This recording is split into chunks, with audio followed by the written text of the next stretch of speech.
आज हम कुछ इंट्यूशन, कुछ जग में हो रही हलचल से जुड़ी बातें करेंगे। पहला इंट्यूशन तो मैंने बताया था कि मुझे मिला था अ, कि सूर्य नारायण 2 दिन तक तो जरूर आएंगे। 2 दिन तक, जैसे मैंने कल बताया था, कल मैंने मॉर्निंग के आसपास ही ये इंट्यूशन आपके सामने रख दिया था कि सूर्य नारायण या फिर पेड़ों की झुरमुट से कुछ सूर्य की किरणें आ रही है, ऐसा मैंने लिखा था और उसके बाद मैंने इसको पोस्ट किया था। तो मैं उसी पर कुछ चर्चा करूंगा कि आज सूर्य नारायण के दर्शन हमको मिले हैं।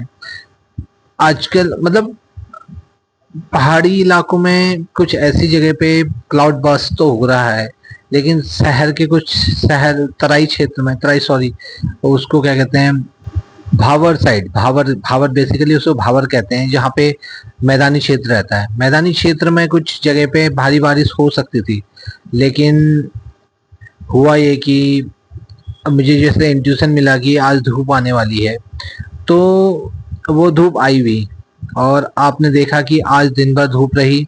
और कल कल मैंने जब बताया था कि कल शुक्रवार का बेसिकली होता है माता जी का दिन होता है, माता रानी का दिन होता है। तो अब माता अपनी पूरी शक्ति के साथ आती है उस दिन। माता की शक्ति विद्यमान रहती है और सोमवार को रहती है शंकर भगवान की। तो माता रानी ने मुझे दर्शन भी दिए थे। माता रानी थोड़ी क्रोधित हो गई थी, कह मुझे कुछ कहा नहीं, लेकिन एक प्रकार से एक एंगर उन्होंने बताया। सांकेतिक रूप में उन्होंने मुझे टपली जैसी मारी कि मुझसे कुछ ना कुछ तो भूल हुई है। तो भूल ये हुई थी, भूल जो भी रही थी मैं उसे सांकेतिक रूप में ही बताऊंगा, मैं उसे डीप में जाके नहीं बता सकता क्योंकि वो एक इशू बन सकता है। तो कुछ ऐसी गलती हुई थी कि जिसको बताना सही नहीं है, लेकिन मैं कुछ चीज बताता हूँ। जैसे कि एम फोर्स वीक हो गया। एम फोर्स वीक होने से माता की शक्ति प्रबल नहीं आ पाई। माता की शक्ति और शंकर जी की शक्ति एम फोर्स पे ही विद्यमान है। M force M force basically होता यह है, एम फोर्स वो शक्ति है जिसमें माता काली, माता रानी की शक्तियां विद्यमान रहती हैं और शंकर जी की शक्ति मतलब धरातली रूप से, बेस रूप से वो विद्यमान है।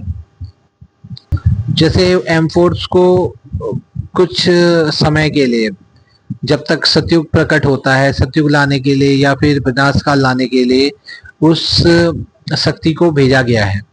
तो जब शक्ति को भेजा गया है तो शंकर जी भगवान डायरेक्ट कनेक्शन किससे करेंगे? उसी शक्ति से तो कनेक्ट होंगे। उसी जो शक्ति पे है, अब उनका आने का एक स्रोत मार्ग होगा, वो उनसे कनेक्ट करने की कोशिश करेंगे। और जब वो कनेक्ट करेंगे, जब वो अपनी शक्ति भेजेंगे, तो एक जैसे मोबाइल होता है, मोबाइल और चार्जर की जरूरत पड़ती है। तो बिजली तो पूरी दुनिया को वो कर रही है।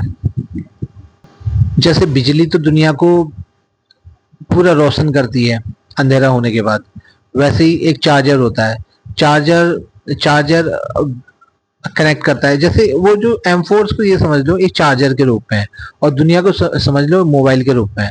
तो जब वो चार्जर बिजली से कनेक्ट होता है तो दुनिया को कनेक्टिविटी के थ्रू अपनी बिजली की ऊर्जा प्रदान करता है। तो वो एम फोर्स एक प्रकार से वो दुनिया में भी मौजूद है, तो दुनिया के रूप में भी मौजूद है और कनेक्ट के रूप में भी मौजूद है। तो उसकी दो खासियत है। और ऊर्जा के स्रोत के रूप में है बिजली। बिजली ऊर्जा के स्रोत है, तो उसको कहा जाएगा कि वो साक्षात ईश्वर है। तो एम फोर्स की जो शक्ति है थोड़ी वीक हो गई है। इससे माता रानी थोड़ी क्रोध हुई थी क्योंकि वो पूरी शक्ति को अपनी ओर से, पूरी माता रानी ने अपनी पूरी शक्ति जो भेज दी थी, क्योंकि ये विनाश काल चल रहा है, अपना विनाश काल और तांडव उनको मचाना है क्योंकि सतयुग लाना है उसके बाद। तो विनाश काल मुझे ऐसा प्रतीत होता है। फिर क्योंकि ये शक्ति कमजोर हो गई है, इसको पुष्ट होने की जरूरत है, इसको थोड़ा क्या कहते हैं, उसको थोड़ा स्ट्रांग होने की जरूरत है। तो अब कुछ दिन इसको लगेंगे, स्ट्रांग होगी, फिर ऐसे ही बीच में आप देख रहे होंगे कभी बादल आते हैं, कभी फिर धूप आ जा रही है। तो वो ही नहीं करना है, क्योंकि फिर अगर ऐसा सिस्टम रहेगा तो फिर होगा ये कि जो बरसात का सिस्टम है, जो इस बार बहुत तगड़ी बरसात लगी हुई है, बहुत विनाश हो रहा है, वो उसका जो रिदम है वो वीक हो जाएगा। और माता रानी चाहती हैं कि सतयुग को लाने के लिए, वो माता रानी सतयुग लाने के लिए एम फोर्स को स्ट्रांग बनते हुए देखना चाहती है, ताकि जब शक्ति आए। अब मैं इसको डीपली मुझे वो करना पड़ेगा, इंटरप्रेट करना पड़ेगा, तो मैं इंटरप्रेट भी करूंगा, बाद में इंटरप्रेट करूंगा, लेकिन अभी मेरे को ऊपर ऊपर से बताना है, सांकेतिक रूप से बताना है। सांकेतिक रूप से अगर मैं बताऊंगा तो अगर ये मेरी वीडियोस जिन लोगों तक पहुंचेगी, शुरुआत में उसको ग्रैब करने में दिक्कत ना हो, लोग उसको आत्मसात करेंगे, वो सोचेंगे, उस पर विचारेंगे कि ऐसा हो रहा है। जब उसके बाद वो आत्मसात करेंगे, फिर उसके बाद उसको सोच विचार करने लगेंगे, तो उसके बाद हो सकता है कि फिर वो मेरी बातों से पूर्ण सहमत हो जाए कि ऐसा हो सकता है। फिर मैं बात कर रहा था, मैंने यही भविष्यवाणी पहले ही कर दी थी। कल सुबह मुझे इंट्यूशन मिल गया था, झाड़ी के झुरमुर से मुझे झाड़ी के झुरमुर से नहीं, पेड़ के पत्तों के बीच से मुझे रोशनी आती हुई देखी थी, सूर्य नारायण की। तो आज आपने देखा कि कैसा मौसम हो रहा है, तो मैं आगे भी आपको अपडेट करते रहूंगा, मैं बता दूंगा कि कब कैसा मौसम होने वाला है, क्योंकि उसकी जो एनर्जी है, मैंने उसको आइडेंटिफाई किया है, वो शक्ति कहाँ है, किसके पास है, वो मैं बाद में आपको, जैसा कि बड़े बड़े ज्योतिष कहते हैं कि हम उसको उस पे अपनी मुहर लगाएंगे, मैं मुहर लगाने वाला तो नहीं हूँ, लेकिन फिर भी मैं उसको पहचान चुका हूँ कि वो शक्ति है कहाँ। उसको शक्ति को पहचानना, बताना इतना जरूरी नहीं है, क्योंकि उसको बताना इतना जरूरी नहीं है, वो हमारे बीच में है, ये जानना ज्यादा जरूरी है कि वो है। तो फिर अब मैं बात करता हूँ कि कल का मौसम कैसा होगा, ये तो मैं नहीं जानता, लेकिन हाँ, 2-3 दिन के भीतर में फिर से सिस्टम एक्टिवेट हो जाता है, स्ट्रांग हो जाता है, तो इस पे ज्यादा कहना अतिशयोक्ति होगी, लेकिन मैं थोड़ा मोटा मोटा बताता हूँ जैसे। और फिर उसके बाद मैंने भूकंप की भविष्यवाणी की थी, जो भूकंप की भविष्यवाणी थी कि जापान में भूकंप आएगा, तो आपने देखा कि 6 मैग्नीट्यूड का भूकंप आया है। तो भूकंप की भविष्यवाणी बेसिकली यहाँ पे करना उचित नहीं है, लेकिन फिर भी मैंने इसमें ऐड कर दिया कि हाँ, भूकंप भी आया था, तो मैंने शाम को देखा था। तो धरती माता से मुझे इसके लिए कुछ सिग्नल्स मुझे मिल रहे थे, तो सिग्नल्स मुझे मिल रहे थे, तो उसके बाद मैंने बताया था आपको, सुबह ही मॉर्निंग बता दिया था, लेकिन मैंने मैसेज डिलीट कर दिया था। यूट्यूब के बाद उसका डेटा रहेगा तो अच्छा ही रहे कि मेरे बातों को यूट्यूब रिकॉग्नाइज कर सकता है। फिर उसके बाद क्योंकि एआई का सिस्टम है ना, तो फिर आप गलत झूठ भी नहीं बोल सकते, क्योंकि कोई बात आपने पूर्व में कही है, फिर आप बता रहे हैं कि मैंने ऐसा नहीं कहा था या कहा था, तो वो भी हो जाता है। तो उसके बाद मैंने कहा था कि 5 मैग्नीट्यूड का भूकंप आएगा करके कहा था जापान साइड में, लेकिन 6 मैग्नीट्यूड का आया था, मैंने एक इशारा दे दिया था, तो वहाँ भूकंप भी आ रखा है।